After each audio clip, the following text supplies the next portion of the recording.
সুখী যদিও দুখী কিহৰ কাৰণে দুখী এতিয়াও চৰকাৰীকৰণ হোৱা নাই চাকৰিটো। দেৱাশিষ নিজক লৈ সুখী এতিয়া নহয় জানো? সম্পূৰ্ণ সুখী সুখী সুখী আৰু দেৱাশিষৰ এতিয়া সপোন কি আছে? সপোন হ'ল মোৰ এক্টিং।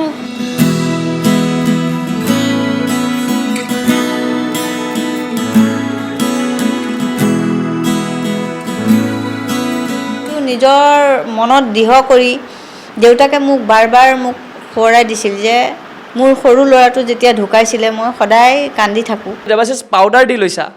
তাৰ তেতিয়া চফ্ট হয়। এতিয়া চব হয় নেকি? আগৰ জীৱনটো মানে কি আৰু স্কুল কলেজৰ জীৱনটোলৈকে মানে দুখে লগা আছিলে, বহুত দুখ কৰিলোঁ। মানে তো পুৰাপুৰি যেতিয়া সপোনটো যেতিয়া কমপ্লিট মানে হ'ব তাৰপিছতে মই ছাকচেছ বুলি ভাবিম। এইটো মানে ছাকচেছ হয় যদিও ইমানকৈ নহয় আৰু। সলাই দেখিবলৈ পাইছে দেৱাশিষে বৰ্তমান গেম খেলাত ব্যস্ত, কিন্তু দেৱাশিষৰ দুটামান বস্তু মই লক্ষ্য কৰিছোঁ। দেৱাশিষ পাউডাৰ দি লৈছা? তাৰ তেতিয়া চফ্ট হয়। এতিয়া চব হয় নেকি? দেৱাশিষৰ একেবাৰে আৰামদায়ক হৈ গৈছে ন এতিয়া বৰ্তমান জীৱনটো মাৰ কাৰণে। এবাৰ চকলেট আনি দিছে, পাউডাৰ দি মোবাইলত গেম খেলি আছা নহয় জানো? বৰ্তমান বুলি নহয়, আগৰ পৰাই এনেকুৱাই কৰোঁ। তাক আৰামদায়ক মানে একো কৰিবই নোৱাৰে, সি কি কৰি হ'ব, একো এটা কৰিব নোৱাৰে, নিজে মই কৰি নিদিলে কোনে কৰি দিব তাক? তাক চব ময়ে কৰি দিব লাগে। পৰিয়ালত কোন কোন আছে আপোনালোকৰ? নাই মাক আৰু দেউতাক আছে, সি আমি তিনিটাই। কি কৰে? দেউতাকৰ এখন তামোল পাণৰ দোকান আছে, সৰু দোকান এখন আছে। দুটা জীৱন দেখিবলৈ পোৱা গৈছে যদি চাবলৈ যাওঁ আমি। দেৱাশিষৰ আগৰ এটা জীৱন কলেজৰ স্কুলৰ, এতিয়া এটা জীৱন যিটো জীৱনত দেৱাশিষে বহুত জনপ্ৰিয়তা অৰ্জন কৰিছে। মাতৃ হিচাপে এই দুটা পৰ্যায়ক জীৱনৰ কি ধৰণে চাইছে আৰু কি সুঁৱৰিছে, কি কথা ভাবি কেতিয়াবা দুখ লাগে, কি কথা ভাবি ভাল লাগে? আগৰ জীৱনটো মানে কি আৰু স্কুল কলেজৰ জীৱনটোলৈকে মানে দুখে লগা আছিলে, বহুত দুখ কৰিলোঁ। তাক লৈ পেলাই সি তাৰমানে বেমাৰ চেমাৰটোবিলাক হৈয়ে থাকে, তাৰ বাদেও মানে মানুহৰ কটু কথা শুনিব লাগে। কোনোবাই হাঁহে, এই আপোনাৰ ল'ৰাটো এনেকুৱা, তাক ক'ব, মোক ক'ব, দেউতাকক ক'ব, সেইবিলাক লৈ পেলাই কোনোবাই ক'ব টিকলা, কোনোবাই ক'ব বাওনা, কোনোবাই কিবা ক'ব, বহুত আৰু নানান ধৰণৰ মানুহে নাম দি পেলাই ক'ব পাৰে। এইটোৰ দ্বাৰা কি হ'ব, এইটোতো জীয়াই থাকিনো কি কৰিব, তেনেকুৱা কথাও শুনিছোঁ, বহুত শুনিছোঁ। মানে এইবিলাক মই যদি এখন কিতাপ লিখোঁ, ডাঙৰ ভলিউমৰ এখন কিতাপ হ'ব। মোৰতো লিখিব মন গৈ আছে, মইতো লিখিম ভৱিষ্যতে হ'লেও মই লিখিম, মোৰ লিখাৰ ইচ্ছা আছে বহুত তাক লৈ পেলাই। এইবিলাক আৰু কিমান আৰু সেইবিলাক লৈ ভাবি চিন্তি নাথাকোঁ। তথাপিও নিজৰ মনত দৃঢ় কৰি দেউতাকে মোক বাৰ বাৰ মোক সোঁৱৰাই দিছিল যে মোৰ সৰু ল'ৰাটো যেতিয়া ঢুকাইছিলে মই সদায় কান্দি থাকোঁ। তাৰ তেতিয়া 12 বছৰ সোমাইছিল আৰু 11 বছৰ পাৰ হৈছিল, ক্লাছ 6লৈ উঠিছিলে। তেতিয়া মানে সি ঢুকোৱাৰ পিছত ক'লে যে যিটো বাচি আছে সেইটোক লৈ পেলাই চিন্তা কৰা, যিটো ঢুকাই গ'ল, তাক লৈ আমি চিন্তা কৰি থাকিলে সদায় দুখে পাই থাকিব লাগিব। আমি ইয়াক লৈ কেনেকৈ সুখ পাওঁ সেইটো চিন্তা কৰিব লাগিব। ময়ো মানে ভাবি চিন্তি মানে সেইবিলাক ভাবোঁ যদিও মানে তাক লৈ পেলাই মই ব্যস্ত, আগৰো ব্যস্ত আছিলোঁ, কিন্তু তেতিয়া আৰু তাক লৈ মই ব্যস্ত, তাক যেন মই কিবা কৰিবই লাগিব, মোৰ এটা দৃঢ় হৈ গ'ল, আমাৰ দুইজনৰ মাজত দৃঢ় হ'ল। মোক ক'লে যে পইচা পাতি চিন্তা নাই, মই ক'ৰবাৰ পৰা ধাৰ কৰি হ'লেও তাক কিবা কৰিবই লাগিব। পঢ়া শুনাত চবতে মই তেনেকৈ আগুৱাই দিলোঁ, য'তে যাব লাগে মই যাওঁ, কিন্তু অকলে নোৱাৰে আৰু অকলে পঠিয়াই দিব নোৱাৰোঁ, ভয় লাগে। জানছা ক'ৰবাত যেতিয়ালৈকে সি জানা হৈছে পাৰিছে যাবলৈ, তেতিয়াও মই যাব নিদিওঁ।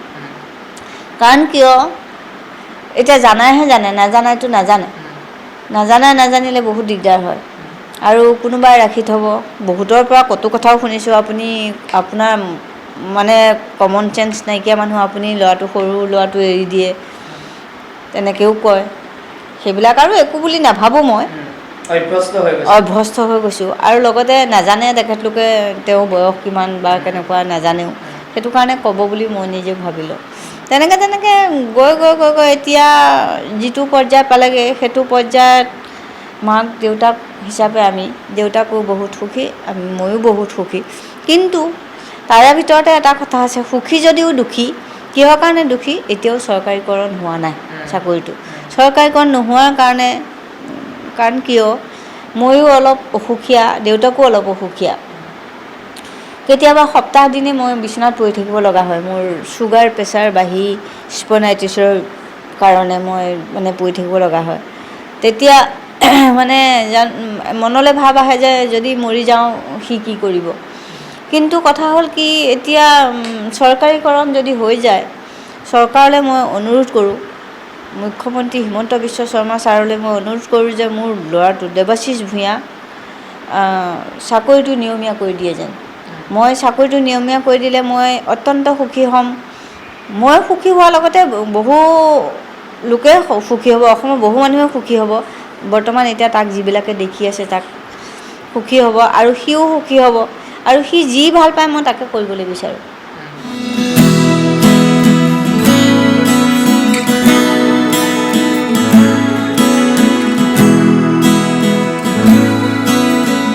প্ৰথম প্ৰশ্নটো হৈছে দেৱাশিষ নিজক লৈ সুখী এতিয়া, নহয় জানো? সম্পূৰ্ণ সুখী? সুখী। আৰু দেৱাশিষৰ এতিয়া সপোন কি আছে? সপোন হ'ল মোৰ এক্টিং, ভাল এটা এক্টৰ হ'ব লাগে আৰু। ভাল এটা এক্টৰ। আৰু ৩ নম্বৰ কথাটো হৈছে দেৱাশিষে 30 বছৰীয়া যুৱক এজনে যি ধৰণে কথাবোৰ বুজি পায়, কেটচ কৰিব পাৰে, দেৱাশিষে নিজকে সিমানে কেপেবল বুলি ভাবে?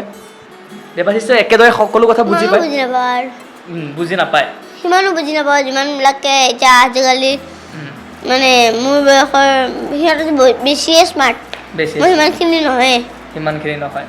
কিন্তু দেৱাশিষে আগতকৈ বহুত ডেভেলপ কৰিছে নিজকে, নহয়? আগতকৈ বহুত ডেভেলপ কৰিছে। বাকী 4 নম্বৰটো কথা হ'ল যে দেৱাশিষে এখন যুদ্ধ কৰিছে জীৱনত, হয়নে নহয়? সেই যুদ্ধখন কৰি আজি দেৱাশিষে সকলো প্ৰতিবন্ধকতা ভাগি পেলাইছে। হেঙাৰ যিবোৰ আছিল দেৱাশিষৰ সকলো ভাগি পেলাই আজি নিজকে প্ৰতিষ্ঠা কৰিছে, হয়নে নহয়?